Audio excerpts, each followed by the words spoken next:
हरे कृष्णा। आज की इस क्लास में सभी भक्तों का स्वागत है। हम कीर्तन से स्टार्ट करेंगे। जय राधा माधव कुंज बिहारी,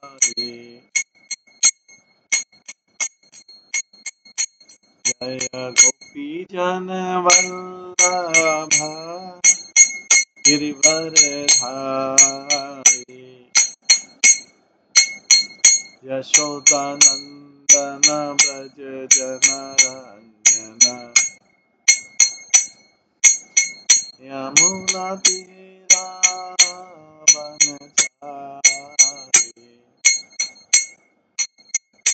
जय राधा माधव कुंज बिहारी। हरे कृष्णा कृष्णा कृष्णा हरे हरे, हरे राम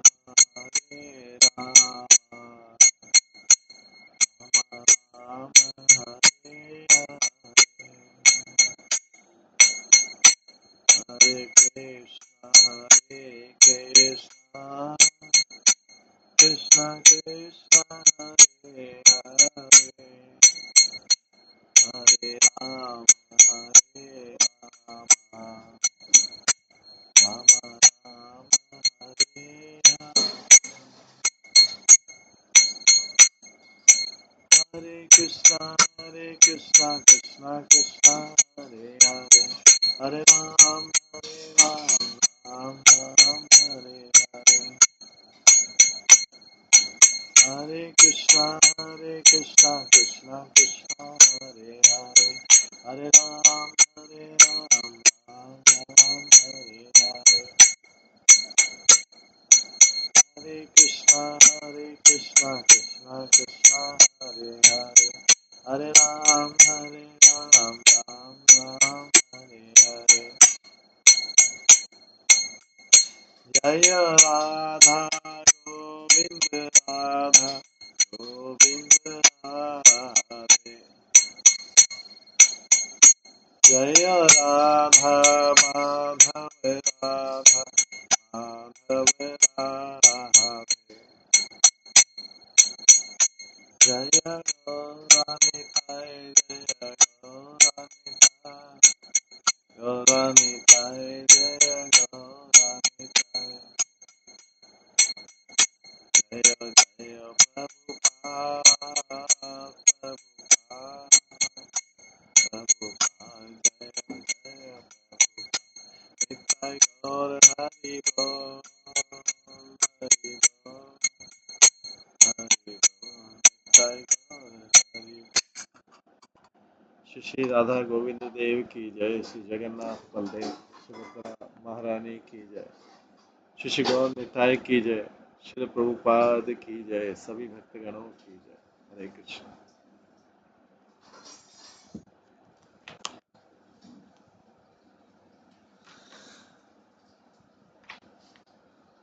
कल हम श्रवण कर रहे थे स्कंद पुराण ग्रंथ से वैशाख महीने की महिमा का वर्णन सुन रहे थे।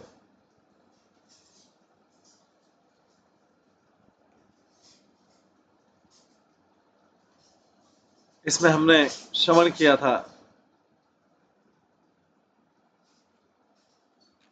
कि वैशाख महीने में भगवान विष्णु की गुणगान, उनके संबंधित क्रियाकलापों का क्या महत्व रहता है। आज हम उसी के आगे श्रवण करेंगे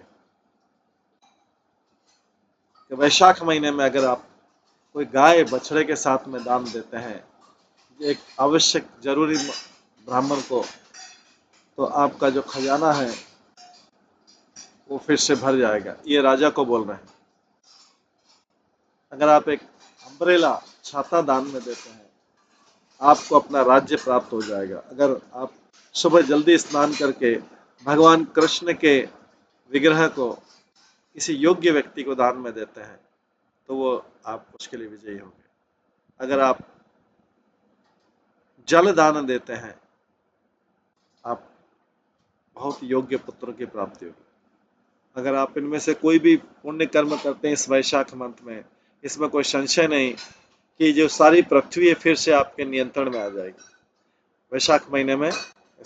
इस प्रकार राजा पुरुष को सलाह देते हुए दोनों ब्राह्मण जो वज और उपजयक थे उन्होंने उनको विदा किया और वो चले गए। इसके बाद में राजा ने ये सारे कार्य किए वैशाख मंथ में जो उनको इन दोनों साधुओं ने, दोनों मुनियों ने सलाह दिया था। और उन्होंने भगवान कृष्ण की पूजा की जो मधु असुर के मारने वाले हैं, मधुसूदन है। धीरे धीरे धीरे धीरे उसने अपनी असीमित शक्ति से फिर से सौभाग्य को प्राप्त किया और उसके अपने परिवार के साथ में और बाकी बचे सेना के सदस्यों के साथ में वो अपने देश पांचाल की राजधानी में आ गए। जब उसकी जो शत्रु थे राजा के और उसके आसपास के जो पड़ोसी थे उन्होंने सुना कि राजा पुरुयश वापस आ गए हैं, उन्होंने अपनी सेनाओं को एकत्र किया और उसके ऊपर आक्रमण किया। इसमें जो युद्ध हुआ, पांचाल किंग ने सारे शत्रुओं को हरा दिया अकेले और उन राजाओं के साथ जो राजा लोग सारी चारों दिशाओं में भाग गए। और इस प्रकार पुरुषों ने राजा पुरुयश ने अपने सारे घोड़े एकत्रित किए, हाथी एकत्रित किए और धन एकत्रित किए। इस प्रकार से पांचाल राज्य फिर से प्रॉस्पर, फिर से समृद्धि करने लगा और राजा के 5 पुत्र हुए। और इस प्रकार से वो भगवान की पूजा में और ज्यादा, क्योंकि उसको लिया कि उसको राज्य मिल गया सारा के सारा। भगवान की पूजा में उसने अपने आप को, भगवान की भक्ति में उसने अपने आप को और लगा लिया। एक दिन भगवान विष्णु स्वयं राजा पुरुष को अपने चतुर्भुज रूप में दर्शन दिया। गरुड़ पर बैठे हुए थे और लक्ष्मी उनके साथ में थी और असंख्य पार्षद उनके साथ में। राजा पुरुष ने अपनी आंखें बंद की भगवान की अति तेज से और बहुत से प्रसन्नता के साथ में वो डांस करने लगा और चलने फिरने लगे और घूमने लगा एक ड्रंकर्ड की तरह, जिसे व्यक्ति नशा में रहते हैं। उसका शरीर के बाल खड़े हो गए और उसकी आंखों से आंसू निकलने लगे। उसके बाद वो भूमि पर गिर पड़ा, प्रणाम किया भगवान को। वहां से खड़ा होकर राजा ने हाथ जोड़कर भगवान के लिए सुंदर प्रार्थना की। एक प्रार्थना में जो राजा की उसमें बहुत सुंदर एग्जाम्पल है कि मेरा जो इंद्रिय तत्व के प्रति तीव्र इच्छाएं उस प्रकार से बढ़ रही, जिस प्रकार से एक चूहे को जो चीज होता है, पनीर की इच्छा होती है, जिससे क्या बाद में वो ट्रैप हो सके चूहा से।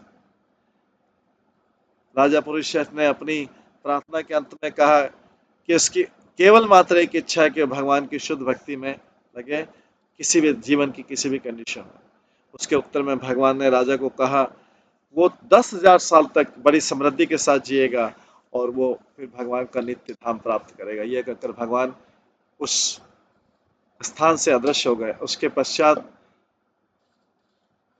भगवान से इस प्रकार संपर्क आने के पश्चात राजा पुरुष बहुत प्रसन्न हो गए और अपने मिनिस्टर्स, लोगों से, परिवार से और मृत्यु के बाद में वो भगवत धाम गए भगवान के दर्शन के। राजा श्रुतकीर्ति कहते हैं, ब्राह्मण मैं अभी भगवान की और महिमा सुनना चाहता हूँ। मैं कभी भी थकता नहीं हूँ भगवान के इन सेक्रेट टेक्स्ट, इन ग्रंथों को पढ़ सुन के, जो कि भगवान के लीलाओं और अद्भुत क्रियाकलापों से व्यक्ति को ज्ञान के मार्ग में ले जाते हैं। ब्राह्मण शुद्धदेव बोलते हैं, राजा मैं आपको एक और कथा सुनाऊंगा जो भगवान विष्णु की वैशाख मंथ में जो भक्ति की जाती है उसका बात बताते हैं। एक बार बहुत पहले रिवर पंपा के एक ब्राह्मण रहता था जिसका नाम था शंख। उस ब्राह्मण का नाम था शंख। एक दिन वो ट्रैवल कर रहा था गोदावरी रिवर में स्नान करने के लिए एक शुभ समय में, वैशाख मंथ में। शंख जो था ब्राह्मण, वो एक आइसोलेटेड, अकेला निर्जन वन से निकला। वो उस समय बहुत हॉट था क्योंकि वैशाख मंथ के सारा चला, बहुत गर्मी था। वो एक वृक्ष के नीचे बैठ गया मध्य मध्य दिन के मध्याह्न में, दिन में। उस समय एक बहुत क्रूर शिकारी उधर आया, उसके हाथ में धनुष था। उसको ब्राह्मण को देख के उस शिकारी ने उनको पकड़ लिया और उसकी गोल्ड ईयररिंग, अम्ब्रेला, उसकी जपमाला, उसका जल और उसके शूज जो थे वो सब ले लिए शिकारी। ये सारी चीजें लेके वो क्रूर शिकारी ने ब्राह्मण को जाने दिया और कहा चले जाओ। उसका ये मानसिकता। शंख ब्राह्मण चलता गया, बिना शूज के चलता गया। उसके पैरों में कांटे चुभ रहे थे, पत्थर चुभ रहे थे। बिना जल का पात्र भी ले लिया था उसने, वाटर पॉट भी ले लिया। जल के पात्र के वो बहुत प्यासा हुआ। उसके पास कोई छाता भी नहीं था। वो सूर्य की गर्मी से जलता रहा। शंख फिर भी चलता रहा, जितना चल सकता था चलता रहा। और जहां पे थोड़े से घास मिले वहां पे उसने विश्राम किया।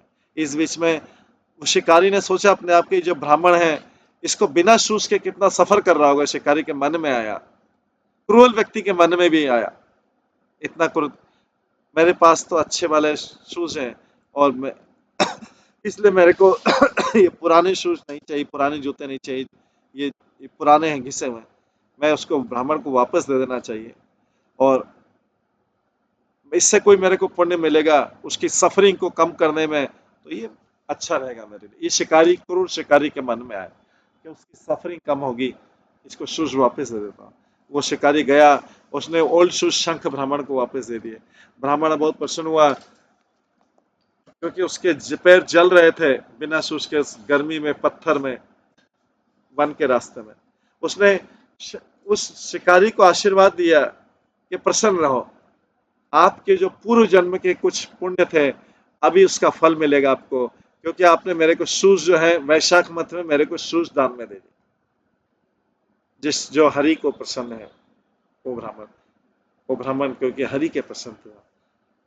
शिकारी जो सरप्राइज हुआ ब्राह्मण से कि ब्राह्मण इस प्रकार बोल रहा है, तो वो बोलता है कि जो आपका था वो मैंने आपको वापस दे दिया। मैंने ही आपसे शूज छीने थे और मैंने आपको वापस दे दिए, तो इसमें मेरे को पुण्य कैसे मिलेगा? ये वैशाख क्या है और ये हरि क्या है, मेरे को बताइए, शिकारी बोलता है। ये सुन के शंख ब्राह्मण बहुत प्रसन्न हुआ। उसने आगे हंटर के भाग्य का प्रशंसा किया और वैशाख महीने की महिमा बताई और भगवान हरि की भक्ति की महिमा बताई। ये सारा सुन के शिकारी ने बोला, मुझे ज्ञान देने में हेजिटेट मत कीजिए, मैं आपका ज्ञान लेने को तैयार हूँ, जितना बोलते जाएंगे आप मेरे तरफ, आपकी मेरी तरफ करुणा है, जो और जो भी आपके पास सबमिशन, नम्रता से आपके पास जाता है उसके प्रति आपकी करुणा बनती है। मैं आपके चरणों में प्रणाम करता हूँ, मैं आपको आज से आपका शिष्य बन गया, मुझे आदेश दीजिए। वो क्रूर हंटर शिकारी जो था, शंख ब्राह्मण बहुत प्रसन्न हुआ उसके हंटर के शब्द सुन के कि इसने सबमिसिवली मेरा सुनने को तैयार है। उसने कहा, अभी बहुत गर्मी है यहाँ पे, हम उस स्थान पे जाते हैं जहाँ पे थोड़ी छाया होगी। हम उस स्थान पे जाते हैं जहाँ पे थोड़ी छाया होगी और जहाँ पे जलाशय होगा। कुछ जल पी के हम लोग एक छायादार वृक्ष के नीचे विश्राम करेंगे और मैं आपको यहाँ पे वैशाख मध्य में क्या क्या किया जाता है इसकी सबका वर्णन करूंगा। शिकारी ने बोला, पास में एक बहुत अच्छा सरोवर है और वहां पर उसके किनारे पर जो वहां के वृक्ष हैं फलों से भरे हुए हैं, चलो हम वहां चलते हैं। जब ब्राह्मण और शिकारी दोनों गए उस झील के किनारे पे, उन्होंने देखा कि ये ब्लू कलर का, पिंक कलर का, व्हाइट कलर के वहां पे कमल थे उस सरोवर में, और वहां पे बतखें थी, हंस थे, बतखें थी, हंस थे। इस प्रकार से वो झील के किनारे बैठ गए और वहां पे उनको बहुत आनंद आया। ये आंखों के लिए उत्सव था। वहीं पे कहीं वृक्ष में बहुत सारे फ्रूट थे और बहुत सारे पुष्प थे। शंख ने उस नून में वहां पे सरोवर में स्नान किया और भगवान विष्णु की पूजा की, उनको फ्रूट ऑफर किए, फल ऑफर किए और जो हंटर ने, शिकारी ने वृक्ष से तोड़े थे। इसके बाद फ्रूट ऑफर करने के बाद ब्राह्मण ने प्रसाद, श्री विष्णु का ऑफर करने के प्रसाद लिया। उसके बाद में शंख और शिकारी जो है, शंख ब्राह्मण शिकारी बैठ गए एक वृक्ष के नीचे। ब्राह्मण ने उसको, शिकारी को बताया जो भी शिकारी पूछा था। शिकारी ने पूछा, मैंने अपने पूर्व जन्म में क्या किया था जिससे मैं क्रूर शिकारी बना, और मैंने ऐसा तो कौन से ऐसे बुरे काम किए थे जिससे मैं क्रूर शिकारी बना, और कौन सा ऐसा अच्छा काम किया जिससे मेरे आपके जैसे ब्राह्मण से मुलाकात हुई। दोनों ही बताइए मुझे। शंख ब्राह्मण ने बोला, पहले आप, एक ब्राह्मण थे जिसका नाम था स्तंभ। सकल सिटी में, सकल नगर में आप ब्राह्मण थे। आप बहुत वैदिक साहित्य के बहुत बुद्धिमान, वैदिक साहित्य के बहुत बुद्धिमान विद्यार्थी थे। आपका आपका केवल ये दोष था कि आपने एक वैश्या से प्रेम कर लिया था, और उसके संग आने से आपने अपने ब्राह्मणिकल ड्यूटी को खत्म कर दिया था। आप अच्छे व्यवहार से आपका खत्म हो गया था। आप शूद्र जैसा व्यवहार करने लगे थे। हालांकि वैश्या आपको गालियां देती थी, वैश्यों से गाली करके आपकी जो ब्राह्मण पत्नी कांतिमती थी, वो फिर भी आपकी बड़े नम्रता से सेवा कर रही थी। वो आपके दोनों चरणों को धोती थी और आपके आज्ञा को पालन करती थी। आपकी आज्ञा को और आपकी जो वैश्या की आज्ञा का भी पालन करती थी वो पत्नी, ब्राह्मण पत्नी। वो ग्राउंड, वो पृथ्वी पे सोती थी, जबकि आप और वैश्या जो है गद्दों पे सोते थे। ये एक लंबा समय बीत गया इस प्रकार से। वो ब्राह्मणी आपकी जो पत्नी सेवा करती रही, और आप और प्रोस्टिट्यूट जो है गद्दों पे सोते थे। एक दिन आपने, एक जो है, आपने कुछ ऐसा फूड खाया जिसके कारण आपको वॉम डायरिया, आपको बीमारी हो गई, वॉमिटिंग हो गया। और जब तक धन था आपके पास में, वो प्रोस्टिट्यूट जो वेश्या थी आपके साथ रुकी। जब उस आपका सारा धन खत्म हो गया और कुछ भी नहीं बचा, तो वो प्रोस्टिट्यूट वेश्या किसी और के साथ रहने चली गई। इस समय आपको भयंकर दुख हुआ। आपने जोर जोर से चिल्लाए, और आपकी जो ब्राह्मणी, जो आपकी पत्नी इस समय भी वेश्या सहित आप दोनों की सेवा कर रही थी और पृथ्वी पे सोती थी, वो उसने, आपने उससे बहुत दयनीय आवाज में बोला, हे भद्र स्त्री, मुझे, मेरी रक्षा कीजिए। मैं जानता हूं कि मेरे वेश्या से आसक्ति के कारण आपको बहुत दुख मिला, क्योंकि मैं वेश्या के साथ आनंद प्राप्त करता था। और मैं जानता हूं कि इस तरह वेश्या के साथ रह के और आपको इस प्रकार से मैंने सफरिंग देके, मुझे पता है कि मैं अगले 15 जन्म तक यूनक, यूनक मतलब होता है जो, जो हिजड़, हिजड़ा जिसको बोलते हैं, यूनक होता है वो 15 तक। और मैं जानता हूं कि इस पाप के कारण मेरा एक रिस्पेक्टेबल जेंटलमैन की बजाय मेरी हंसी उड़ाई जाएगी। मैं जानता हूं कि मेरा फ्यूचर बहुत डार्क है, और मैंने आप जैसी तपस्वी को छोड़ के वैश्या का साथ दिया। दोनों हाथ जोड़ के उसने उस ब्राह्मणी से बोला, तो ब्राह्मणी कांतिमती बोलती है, आपको लज्जा का अनुभव करने की जरूरत नहीं मेरे प्रिय पति, आपको लज्जा अनुभव करने की जरूरत नहीं है। मेरा आपके प्रति कोई क्रोध नहीं, चाहे आप वेश्या के साथ रहे थे, उसके साथ आपने भोग किया था, मेरा आपके प्रति क्रोध नहीं है। क्योंकि जो पाप होते हैं, पहले के जो पाप होते हैं, उसके कारण ही सारा कष्ट भोगना पड़ता है। मैं, हो सकता है, वो ब्राह्मणी बोलती, मैंने अपने जीवन में बहुत ज्यादा पाप किए होंगे जिसके कारण मुझे इस जन्म में इतना कष्ट भोगना पड़ा कि आप और वैश्या की मुझे सेवा करनी पड़ी। मैं जानती हूँ कि मैं तो अपने पिछले जन्म के कार्यों कर्मों का ही फल प्राप्त करी हूँ, और मुझे इससे कोई निराशा नहीं। ये कहकर उस ब्राह्मणी अपने पति की सेवा कंटिन्यू करी। इसने, उस ब्राह्मणी ने जाके अपने पिता से धन मांगा, और दूसरे दूसरे संबंधियों से धन मांगा, जिससे क्या है कि उसका घर चल सके पति, क्योंकि पति का सारा खत्म हो गया था धन उस वेश्या के साथ। और इस प्रकार से ये बोला सुनाया जा रहा है क्या, ये शंख ब्राह्मण उस शिकारी को बोल रहा है कि तुम पिछले जन्म में ये थे, तुमने ये किया था सारा। और वो ब्राह्मणी ने, क्योंकि वैश्या तो चली गई थी, वो ब्राह्मणी ने आपकी तब तक सेवा की, रात्रि दिन सेवा की, आपका स्टूल और यूरिन भी क्लीन किया, और आपके जो शरीर से कीड़े पड़ गए थे आपके शरीर में उसको भी निकाला। वो स्वयं सो नहीं पाती थी, और इस प्रकार से बहुत उदास होकर आपको इस दुष्ट वाली कंडीशन में उसने देवताओं से प्रार्थना करी कि आप ठीक हो जाएं और जीवन की हेल्दी कंडीशन को प्राप्त कर ले। एक दिन वैशाख मंथ में एक संत जो जिसका नाम है देवल ऋषि, वो आपके घर में आए। आप वो बहुत धूप से गर्मी से बहुत परेशान थे उस ऋषि, और वो जानते थे कि आप जो है धार्मिक लोगों के विरुद्ध हैं और धार्मिक क्रियाओं के विलुप्त हैं।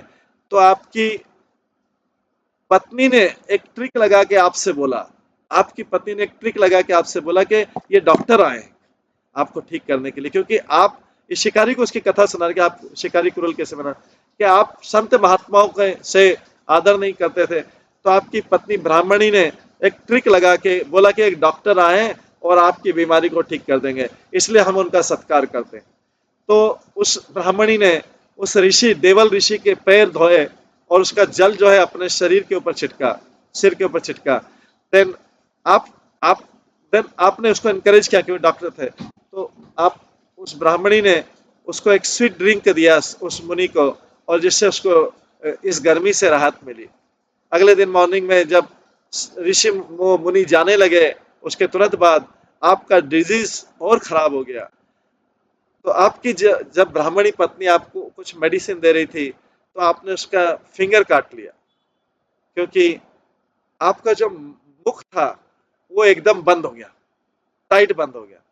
वास्तव में आप मर गए थे। जैसे उसने कुछ दवाई दी और आपकी मृत्यु हो गई, उसकी उंगला उसका मुंह आपके मुंह, उंगली आपके मुंह में ही रह गई।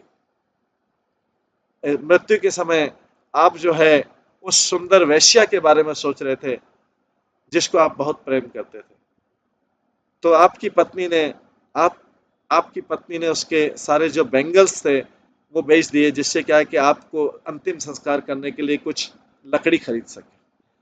उसके बाद में आप उसने अग्नि चिता बनाई और आपके मृत शरीर को रखा और उसको टाइटली गले पकड़ लिया, और उसके पैर आपके पैर के साथ थे, और वो आपको उसका शरीर आपको शरीर कर रहा था, और उसका मुख आपके मुख की तरफ था। इस तरह वो भी इस चिता पे सो गई, और इस प्रकार से उसने आपके साथ अपने आप को सती कर लिया। आपकी पत्नी ने भगवान का धाम प्राप्त किया क्योंकि उसने संत ऋषि के चरण धोए थे।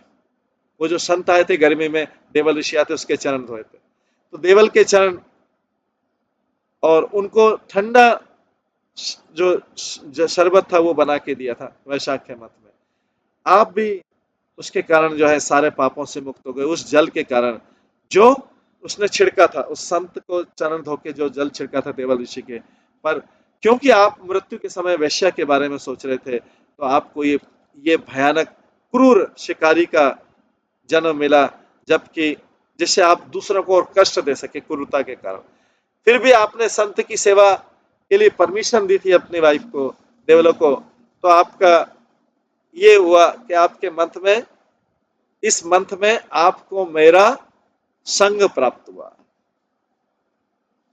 क्योंकि आपने आज्ञा दे दी थी उस पत्नी को कि संत ऋषि के जल, इसके चरण कमल धो लो और उसका ठंडा शरबत दे दो। उसके कारण क्या हुआ, आपको मेरा संग मिला। ये वैशाख का महीना। इस प्रकार से ब्राह्मण शंख ने उस क्रूर शिकारी को अपने पिछले जन्म की कथा सुनाई। वो शिकारी बोलता है, आपने कहा कि जो इस वैशाख मंथ में जो पवित्र कार्य किए जाते हैं वो भगवान विष्णु की संतुष्टि के लिए किए जाते हैं। तो भगवान विष्णु का व्यक्तित्व किस प्रकार का है, और ये प्रूफ क्या है, इसका क्या प्रमाण है कि भगवान विष्णु का अस्तित्व है, उनको कैसे जाना जा सकता है, मुझे सारा बताइए, मैं आपका सेवक हूं। तो जो क्रूर शिकारी जो उस ब्राह्मण का सेवक बन गया, और ब्राह्मण ने समझा था कि तुम्हें मेरा संग क्यों मिला, क्योंकि उसने तुमने अपनी पत्नी को उस ऋषि के चरण धोने की अनुमति दे दी थी और उसको ठंडा शरबत पिलाने की अनुमति दी। तो अभी पूछता है ये शिकारी पूछता है, जो क्रूर शिकारी का अब इतना ज्ञान हुआ तो पूछता है विष्णु किस प्रकार, विष्णु का व्यक्तित्व किस प्रकार का है, ये क्या प्रूफ है कि विष्णु का अस्तित्व है, विष्णु को कैसे जाना सकता है, मुझे सब बताइए। शंख ब्राह्मण ने उत्तर दिया, मैं आपको भगवान विष्णु के बारे में बताता हूँ जितना मैं जानता हूँ। भगवान विष्णु सर्वशक्तिमान है, वो सारे सद्गुणों की खान है, उनका जो आध्यात्मिक रूप है वो सच्चिदानंद है, और उनका रूप भौतिक नहीं है, ये भगवान का रूप असीमित है। जो भौतिक प्रकृति है वो उसने इस ब्रह्मांड को जो बनाया है, व्यक्त किया है, वो पूरी भगवान विष्णु के अधीन काम करती है। भगवान पूर्ण पुरुषोत्तम भगवान, वो केवल शास्त्रों को श्रवण करके ही जाना जा सकता है, जैसे वेदों को, पुराणों को और इतिहास को श्रवण करके ही केवल भगवान विष्णु को जाना सकता है। वो हमारी भौतिक आंखों से, इंद्रियों से ब्लंट, हमारी जो ये एकदम डल डल इंद्रियां हैं, और हमारा स्पेक्युलेटिव मतलब अनुमानिक पावर है, जो अंदाज लगाना, कल्पना करने का जो पावर है, इससे कभी भगवान को प्राप्त नहीं किया जा सकता। वो व्यक्ति जिसने कभी भी वेदों और पुराणों से ध्यानपूर्वक श्रवण नहीं किया है, उसके लिए इम्पॉसिबल है भगवान का रूप और उनके अस्तित्व को जानना। इस प्रकार शिकारी ने पूछा, भगवान ने इतने सारे जीव क्यों बनाए, करोड़ों अनगिनत जो क्यों बनाए? शिकारी, क्रूर शिकारी पूछ रहा है, जो अभी ब्राह्मण की दया से इसको, और ये सारे लोग अलग अलग कार्यों में क्यों बिजी हैं, ये अलग अलग नेचर के कारण अलग अलग कार्यों में जीव, करोड़ों जीव क्यों बिजी है? शंख ब्राह्मण बोलता है, 3 प्रकार के जीव भूत होते हैं, बद्ध जीव होते हैं, सात्विक जीव, राजसी जीव और तामसिक जीव। अपनी जिस जिस अवस्था में है उसके द्वारा उन गुणों से कंट्रोल होते हैं, भौतिक प्रकृति के उन गुणों से कंट्रोल होते हैं। इसके कारण जीव, हर जीव अलग अलग काम करता है। कभी भी 2 जीव के विचार एक जैसे नहीं हो सकते हैं, क्योंकि सबका स्वभाव सात्विक, तामसिक और राजसिक के अनुसार है। हैप्पीनेस, डिस्ट्रेस, जो आनंद है, दुख है, सुख और दुख है, वो इन गुणों के प्रभाव से होता है कि व्यक्ति किस गुण में है, क्योंकि उस गुण के प्रभाव में वैसा वैसा काम करेगा और उसके अनुसार फल मिलेगा। जैसे तामसी गुण वाला व्यक्ति केवल पाप कर्म करेगा, राजसी गुण वाला व्यक्ति पाप और पुण्य दोनों करेगा, और सात्विक गुण वाला व्यक्ति पुण्य वाले काम करेगा, और जो शुद्ध सात्विक वाला है भक्ति के कार्य करेगा। इन रिजल्ट ऑफ इन कार्यकलापों के कारण जीव अपने गुण के कारण और कर्म के कारण वो अपने सुख या दुख एंजॉय करते हैं। जो लोग अज्ञान में रहते हैं केवल दुख का ही अनुभव करते हैं, कष्टों का अनुभव करते हैं, क्योंकि वो तमोगुण में रहते हैं। जो लोग मर्सीलेस रहते हैं, दया रहित रहते हैं, क्योंकि उनका जो संसार है वो अलग है। उनका संसार जो है ईर्ष्या और द्वेष से भरा हुआ है। तो जो लोग रजोगुण में रहते हैं उनका मिक्स टेम्परामेंट होता है, वो पाप और पुण्य दोनों करते हैं। जब पुण्य डोमिनेट होता है वो स्वर्ग लोग जाते हैं, और जब पाप मुख्य हो जाता है वो नरक लोक में जाते हैं। इस प्रकार से ऐसे दुर्भाग्यशाली जीव बार बार इस जन्म में, इस जगत में आते रहते हैं। लेकिन जो सात्विक गुणों में रहते हैं वो अच्छे काम करते हैं, और वो इस प्रकार से करुणामय रहते हैं, उनके अंदर कोई ईर्षा नहीं रहती, वो जीवों के प्रति आध्यात्मिक करुणा करते हैं विदाउट जेलसी। ये ऐसा नहीं कि गॉड पार्शियल है, it is not that God is partial, मतलब ये कि गॉड किसी के प्रति, भगवान किसी के प्रति भेदभाव करते हैं। ये कोई व्यक्ति सोच सकता है, वो कोई व्यक्ति सोच सकता है कि कुछ लोग तो बहुत प्रॉस्पर कर रहे हैं, बाकी लोग इस संसार में कष्ट पा रहे हैं, कुछ लोग समृद्धि पा रहे हैं, कुछ लोग भयंकर कष्ट पा रहे हैं। भगवान सबके लिए न्यूट्रल है, इम्पार्शियल है, और वो हर व्यक्ति को उसकी एक्शन के अनुसार, उसके कार्य के अनुसार उसका फल देते हैं। जब ब्राह्मण शंख इस प्रकार से इस क्रूर शिकारी को बता रहा था, तो एक बड़ा वट वृक्ष, बनियान ट्री था, वट वृक्ष जिसकी 5 मुख्य ब्रांचें थी, अचानक गिरा उनकी दृष्टि के सामने, और उससे एक भयानक क्रूर सांप निकला जो उस वृक्ष में रह रहा था। और जब वो वृक्ष गिरा तो सांप ने तुरंत अपना सांप वाला शरीर ताक दिया, और एक व्यक्ति के सामने खड़े हो गए, और शंख ब्राह्मण के सामने हाथ जोड़ के खड़े हो गया। वो सांप भी एक कथा सुन के मुक्त हो गया। उस सर्प, जो भयानक सर्प उस पेड़ के नीचे रहता है, जिस पेड़ के नीचे कथा चल रही थी, वो मुक्त हो गया उसके से। ब्राह्मण और शिकारी जो है वो आश्चर्यचकित हुए इन घटनाओं को देख के। शंख ने उस जो सर्प था पहले अभी रूप में, कौन है आप, आपने ये इस सर्प वाले योनि कैसे प्राप्त किया, और किस प्रकार से आप अचानक मुक्त होते इस भयानक सर्प की योनि से। इस प्रकार बोल के वो व्यक्ति जमीन पे गिर पड़ा, जैसे दंड दंड होता है, दंडवत प्रणाम के उसने उस शंकर ब्राह्मण को दंडवत प्रणाम किया, उठ के उसने उत्तर दिया। पहले मैं बहुत एक टॉकेटिव ब्राह्मण था, बहुत ज्यादा बातें करता था, ब्राह्मणों में प्रयाग में रहता था, मैं बहुत सुंदर था, जब मैं अपनी युवा अवस्था के पीक पे था, चरम सीमा पे था, मैं मुझे बहुत अपने अपने ज्ञान का भी मान था, और मेरे पास बहुत धन था, मेरे कई पुत्र थे, पर मेरा एक दोष था कि मैं एरोगेंटली अपने धन के अहंकार के कारण एरोगेंटली अभिमान के साथ व्यवहार करता था। मैं उसीदा मुनि का पुत्र था, मेरा नाम रोचन था, मेरी एक्टिविटी थी और सोते रहना, और हमेशा मैथुन करते रहना, गैम्बलिंग करते रहना, गॉसिपिंग करते रहना, गपशप करते रहना, और दूसरों को मनी उधार देके ब्याज पे मनी, ये मेरे काम थे। मैं सोता रहता था, लाइंग डाउन, हमें सोता रहता था, स्लीपिंग, सेक्सुअल इंटरकोर्स जो मैथुन करता रहता था हमेशा, गैम्बलिंग करता था, और व्यर्थ की गॉसिपिंग करता था, और लोगों को मनी ब्याज पे देता था। लोक निंदा के भय से मैंने एक बड़ा रिचुअल किया, लोगों को दिखाने के लिए एक बड़ा रिचुअल किया, बहुत बड़े शोबाजी से, बट मैं धूर्त था, मैं हिपोक्रेट था, क्योंकि मेरा उन सब में कोई विश्वास नहीं था भगवान में। एक दिन वैशाख के महीने में एक ब्राह्मण जिसका नाम जयंत था, उसने एक लेक्चर दिया कि वैशाख महीने में क्या क्या पवित्र कार्य करने चाहिए।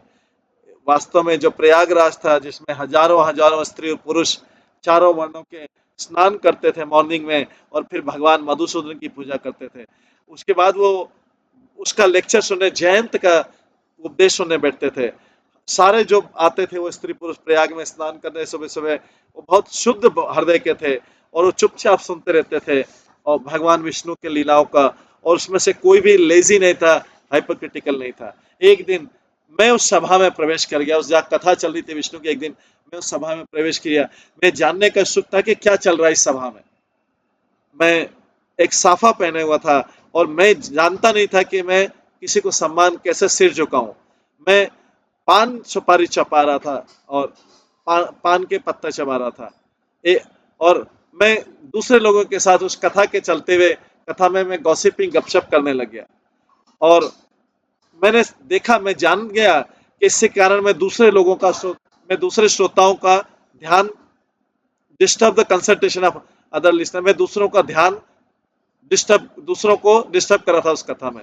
जब मैं इस प्रकार गॉसिपिंग कर रहा था, मैंने दूसरों को निंदा भी की उस बीच में कथा में बैठते, और कई बार जो मैं जोर से हंसा, और मैं ऐसा करता रहा जब तक कि उनका उपदेश लेक्चर खत्म नहीं हो, जो विष्णु कथा चल रही थी।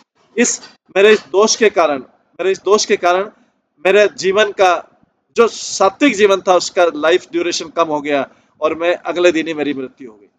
मुझे नरक में घसीटा गया, और मुझे टॉर्चर किया गया, 14 मनवंतर तक मुझे टॉर्चर किया गया। उसके बाद मैंने 84 लाख जीवन के बाद में अब मुझे सर्प की योनि मिली थी, और इसमें हॉलो ट्री में, इस खेत में, इस खोखले वृक्ष में, जिसके नीचे आप है ब्राह्मण, आपसे शिकारी को शिकारी को बता रहे थे, इसमें मैं रहता था। 10,000 साल से इस वृक्ष में रह रहा था मैं। सौभाग्य से मैंने आपके इस कथा को सुना जो आपके मुख से निकल रही थी, उसके कारण मेरा सारा दुर्भाग्य नष्ट हो गया। मेरा जो सर्प का शरीर है अभी मैंने त्याग दिया, और मैंने ये दिव्य रूप प्राप्त किया है मुनि। मैं जानता नहीं कि किस जन्म में मेरे आप संबंधी थे, क्योंकि कोई भी इस प्रकार से मेरी सहायता नहीं कर सका। 10,000 साल से मैं सर्प के रूप में था।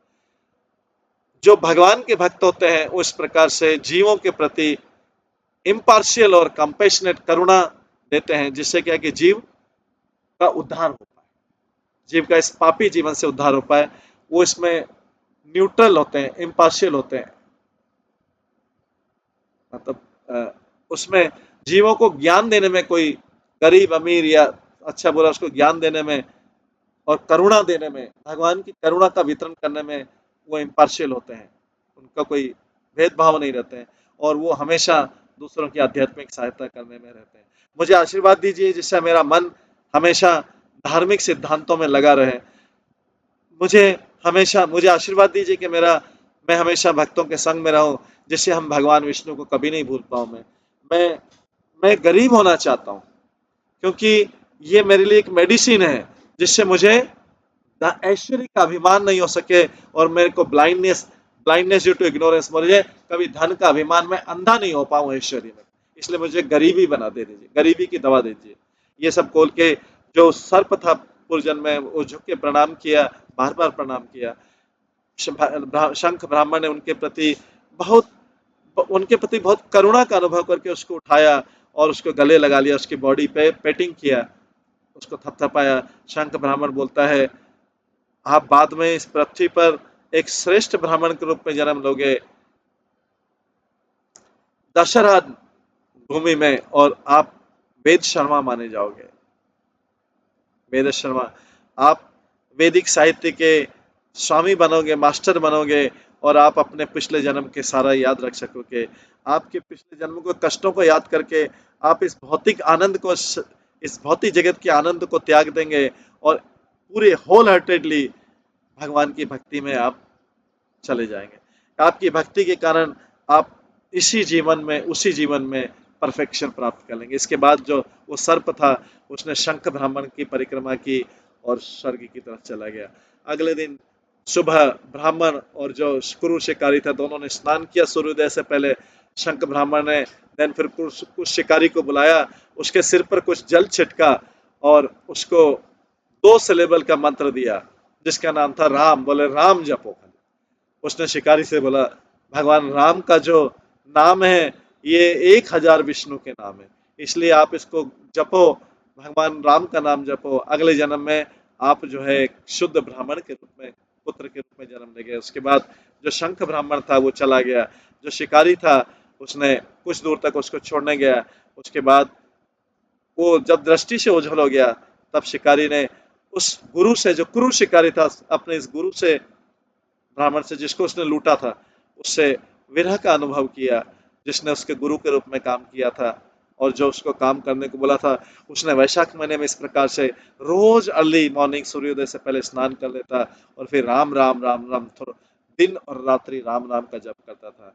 इस समय एक महान संत जो थे, जिनका नाम था कृण्यु, वो बहुत तपस्या कर रहे थे एक सरोवर के किनारे पे, बिना एक जगह एक ही स्थान पर बैठे बैठे। कुछ समय पश्चात उनके ऊपर एक एंट हिल बन गई, कवर बन गया उनके शरीर के ऊपर।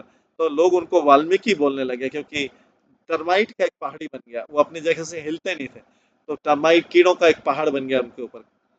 उन्होंने अब जब उन्होंने अपनी तपस्या खत्म की, किंतु भौतिक जीवन के बारे में सोचने लगे, और जैसे ही खत्म हुआ तो उनके मन में स्त्री का ध्यान आया, और इस प्रकार से उनका वेरी का पतन हुआ। तो जो है एक जो फीमेल डांसर है, उन्होंने उनके उस वीर्य को लिया, और उसके परिणाम स्वरूप हंटर जो है, जो शिकारी है, उसने अपना उसके द्वारा एक नया जन्म पाया, और उसका भी नाम फिर जो है ये शिकारी, इसका नाम बाद में यही वाल्मीकि बना हुआ, और इन्होंने भगवान राम के राम राम करते भगवान राम के इस रामायण की रचना की।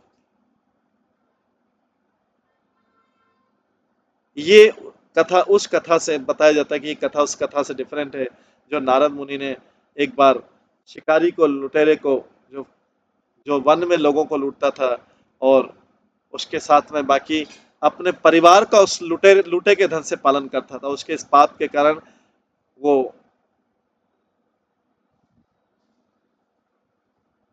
अपना काम काज चलाता था। जब नारद मुनि के कहने पर उस लुटेरे ने अपने परिवार के सदस्य से पूछा कि क्या आप मेरे पापों को शेयर करेंगे, क्योंकि मैं आपको जो धन लाता हूँ, वो आप धन का उपयोग तो करते हैं, लेकिन वो धन मैं पाप से कमाता हूँ, क्या आप उसको भी शेयर करेंगे? आप मेरे धन का तो उपयोग करते हैं, लेकिन मैं जिस तरीके से धन कमाता हूँ क्या उसको करेंगे? उसके परिवार के सदस्य ने मना कर दिया साहब। ये सत्य को जान के वो लुटेरा ने नारद मुनि के पास गया और उसके सामने बोला कि मैं तो एक पति, तो मेरे पाप को तो कोई शेयर नहीं करेगा, मेरे धन को तो सबने शेयर किया लेकिन पाप को कोई भी साझेदारी नहीं करेगा। नारद मुनि के सामने वो पतित की तरफ गिर पड़ा। नारद मुनि ने तब उसको दीक्षा दी, उस लुटेरे को, और उससे बोला भगवान राम का नाम जप करना।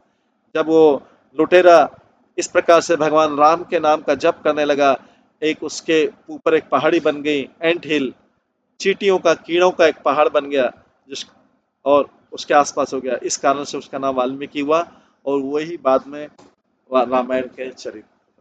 तो ये दो है अलग अलग समय पे वाल्मीकि बनने की दो अलग अलग कथा। किस प्रकार से वाल्मीकि बने, इस प्रकार से जो ब्राह्मण श्रुतदेव जो ओरिजिनली जो कथा सुना रहे थे, राजा श्रुतकीर्ति को ये सारी कथा सुनाई। उसके बाद आगे बोलते हैं कि कलयुग में एक राजा था, एक कलयुग में एक ब्राह्मण था जिसका नाम था धर्मवर्ण। एक बार वो पुष्कर में गया, जहां पे साधुओं की सभा में वो यज्ञ में शामिल हुआ। वहां पर शास्त्रों का अध्ययन होता था कई कई बार, और जो सारे लोग जो सभा में बोलने वाले थे वो कलयुग की प्रशंसा करते थे। बोलते थे कलयुग में केवल भगवान का नाम जप करने से ही व्यक्ति इस भौतिक संसार के बंधनों से मुक्त हो सकता है, इसलिए कलयुग की प्रशंसा करते सब। एक बार जब वो ये वक्तव्य डिस्कशन चल रहा था, नारद मुनि वहां पर आए। उन्होंने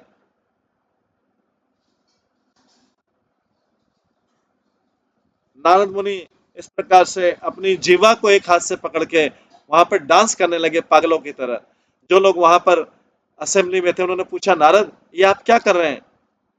इस प्रकार से डांस करते हुए जो वो दिव्य पुरुष थे, संत थे, उन्होंने बोला, आप तो आप तो सेल्फ रियलाइज सोल है, और जो भी आप बोलते हैं ट्रू है। तो कलयुग में, इस कलयुग की ये प्रशंसा करें कि इस कलयुग में, कलयुग आ गया है, इस कलयुग में इसमें कोई संशय नहीं थी कि केवल भगवान का नाम लेने से, छोटी सी भक्ति करने से ही व्यक्ति बहुत बड़े बड़े पापों से अपने आप को मुक्त कर सकता है। फिर भी मुझे आपको बताना चाहिए कि दो चीजें जो है कलयुग में नहीं प्राप्त की जा सकती। एक तो इंद्रियों का, जनेंद्रियों के ऊपर नियंत्रण, और दूसरा जीवा के ऊपर नियंत्रण। ये दो चीजें इस कलयुग में नहीं की जा सकती। इस कारण से मैं आपको सलाह देता हूं कि आप भारतवर्ष छोड़ दीजिए, कहीं और चले जाइए, क्योंकि पृथ्वी में कलयुग में ये दो चीजों पे व्यक्ति का नियंत्रण नहीं रहेगा, जननेंद्रियों के ऊपर और जीवा के ऊपर। इस प्रकार रास्ते पर जाते हुए धर्म वर्मा ने रास्ते में देखा तो जो सारे संत थे उन्होंने नारद मुनि के एडवाइस को माना, और अपनी तपस्या करने के बाद वो अपने अपने क्षेत्र में चले। नारद मुनि बोला, अभी और रुको मत भारतवर्ष। धर्मवर्मा, जो कि जिसने की वृक्ष की छाल पहनी हुई थी और जो जटाएं थी, वो उसने भी कहीं और जाने की इच्छा व्यक्त की। उसने अपना दंड उठाया, कमंडल उठाया और चलने लगा। जब वो जा रहा था रोड पे, कलयुग तो प्रारंभ हो गया, तो धर्म मामा ने देखा, अद्भुत चीज देखी। लोग जो है रास्ते में ही वल्गर चीजें कर रहे हैं और सारे पाप कर रहे हैं। उसने उसने देखा कि किस प्रकार से ब्राह्मण लोग वेदों का निंदा कर रहे हैं, ब्राह्मण लोग वेदों की निंदा कर रहे हैं, और शूद्र जो है तपस्याएं कर रहे हैं। शूद्र लोग तपस्याएं कर रहे हैं, ब्राह्मण लोग वेदों की निंदा कर रहे हैं। कलयुग के लक्षण देखे। उसने देखा कि पत्नियों ने अपने पतियों को त्याग दिया है, पतियों ने, और डिसाइपल शिष्यों का अपने गुरु के प्रति कोई आदर नहीं रह गया। ब्राह्मणों ने देखा ब्राह्मण लोग शूद्र जैसे लगते हैं, और काऊ जो है, काऊ इतनी छोटी है कि बकरियों जैसी लग रही है। ये कलयुग के सारे लक्षण देखे। जो वैदिक साहित्य था उसको बोला गया माइथोलॉजी बोला गया। उसके लिए बोला गया है कि ये इतिहास है, ये कहानियां है, और जो धार्मिक उत्सव थे उसको कैजुअली किया गया, जस्ट शोबाजी के लिए किया गया धार्मिक उत्सव। वास्तव में कई लोग भूतों और प्रेतों की पूजा कर रहे थे, और हर कोई व्यक्ति उत्साह के साथ में मैथुन करने में लगा हुआ था, और अपने जीवन का रिस्क लेके भी उस उद्देश्य के लिए अपने जीवन का रिस्क लिया था। कलयुग में लोग मन में एक चीज थी और उनकी वाणी में दूसरी चीज थी और उनके कर्म में तीसरी चीज थी। कलयुग के लोगों में one thing in their mind, another in their speech और still another thing in their action. उनके वाणी में, कर्म में और मन में अलग अलग चीजें थी। जो ब्राह्मण थे वो एक्चुअली वैदिक साहित्य में विद्वान थे पर गरीब थे। भगवान विष्णु का जो भक्ति थी वो तो बिल्कुल ही खत्म हो गई थी। शूद्र लोग जो है तपस्वी बन गए थे जटा रख के। और बहुत ज्यादातर लोग जो है, ज्यादातर लोग की जीवा जीवा दूसरों को, दूसरों की भौतिक जीवों की, जो कि दूसरों को लूट के धन खाने से वो उनकी जीवा आनंद प्राप्त करती है। कलयुग में, कलयुग में हर कोई चाहता है कि दूसरा लोग व्यक्ति उसकी पूजा करे। Everybody wants to be worshipped by others. और एक भाई जो है वो सिस्टर से भी सेक्स करेगा, ये कलयुग की अंतिम दशा होगी। और पिता जो है पुत्री से सेक्स की भीख मांगेगा।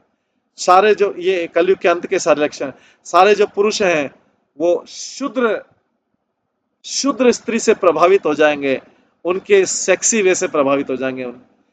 लोग अपना, जो लोग अच्छे और सम्मानीय व्यक्तियों को इग्नोर करेंगे, उपेक्षा करेंगे, और जो पापी व्यक्ति हैं उनका सम्मान करेंगे। ऐसे मूर्ख व्यक्ति वो अच्छे व्यक्तियों में एक एक दोष निकाल के अपने आप को प्रसन्नता पाएंगे। जो विद्वानों में दोष निकाल के, एक एक दोष निकाल के हैप्पी होंगे, happy to point out even a single defect good में, उसमें प्रशंसा पाएंगे। और पापी व्यक्तियों के and yet defects are sinful man are spoken of, और जो पापी व्यक्तियों में जो डिफेक्ट होंगे उसकी सब लोग प्रशंसा करेंगे। कलयुग में जो औषधियां हैं अपनी पोटेंसी को लूज कर देंगी। अपनी शक्ति, जो औषधियां हैं, जो जो मेनली आयुर्वेदिक, ये अपनी की शक्ति खत्म हो जाएगी। लोग इंटरेस्ट लेंगे, एक्टर और डांसर में इंटरेस्ट लेंगे, उसमें रुचि लेंगे। स्टूपिड पीपल जो है, मूर्ख लोग, विद्वानों को और वैदिक ज्ञान को अपना सर्वेंट बनाएंगे, उन ऐसे व्यक्ति को अपना सेवक बनाएंगे। और केवल रोमांटिक सेंटीमेंट, जो प्रेम के, जो भौतिक प्रेम के सेंटीमेंट होंगे, वही लोगों को सेंसुअल लव, इंद्रियों से जो प्राप्त प्रेम है, वही लोगों को आनंद देगा। और इसलिए लोग ऐसे इरोटिक नेचर के, जो जो कामुकता बढ़ाते हैं, ऐसे गानों को, सिंग सॉन्ग्स ऑफ इनर, कामुकता बढ़ाने वाले गानों को गाएंगे और सुनेंगे। और किस प्रकार से लोग डिस्ट्रक्शन की, विनाश की तरफ जाएंगे, ये धर्म वर्मन ने देखा, जो ऑलरेडी उस मुनि ने उधर बोल दिया था। धर्म वर्मन को देखा, नारद मुनि ने बोल दिया था। तो वो तो अद्भुत हुआ, डर गया। तो वो किसी दूसरे वर्ष की तरफ जाने लगा। उससे बोला नहीं नहीं, भारतवर्ष की तरफ, दूसरे वर्ष की तरफ। इस प्रकार से जो ये धर्म वन था, वरण था, ये कलयुग में क्योंकि दूसरे दूसरे वर्षों में दूसरे युग चल रहे होंगे। भारतवर्ष में जब कलयुग चला था, दूसरे वर्षों में कुछ भूमंडल में, दूसरे वर्षों में कुछ दूसरे यज्ञ चल रहे। इस प्रकार से ये श्रुतदेव जो है ये स्टोरी सुनाते हैं। इसके बाद और भी कथा सुनाते हैं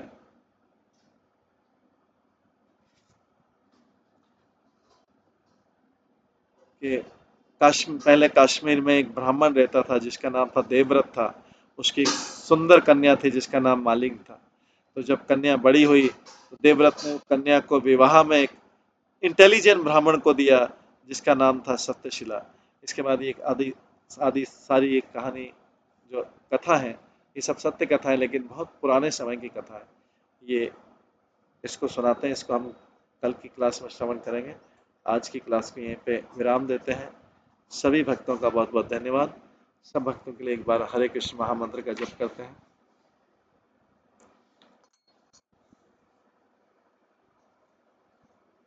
हरे कृष्णा कृष्णा कृष्णा हरे हरे, हरे राम राम राम। श्री स्कंद पुराण ग्रंथ की जय। श्री प्रभुपाद की जय। सभी भक्तगणों की जय। हरे कृष्ण।